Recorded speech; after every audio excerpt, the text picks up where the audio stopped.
babae yan, tsaka asawa mo naman yan eh. Oo nga. Sa maraming tao, ginugulpi. Maganda yan. Babae? Eh, di tayong dalawa. Max, huwag ka naman damay na ibang tao. Kevin, huwag mo nang patulan. Lasing eh. Ah, hindi ako lasing.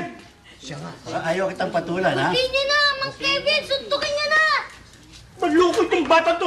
Walang laro. Huwag mo nang itayin anak ko! Bata yan, mga mapilayan eh. Pati naman yung bata, pinapatulan mo. Tama na. Eh, ba't ka nakikilam? Ha? Kursunada mo ba ako? Ha? Ha? Ha? Ha? Nananakit ka, ha? Baka patulan na kita talaga. Ha? Patulan?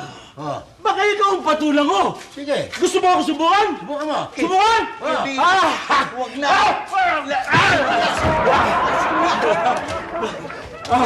Isa pa. Tatamaan ka na talaga. Puro dada ka naman eh. Di patulan mo ako.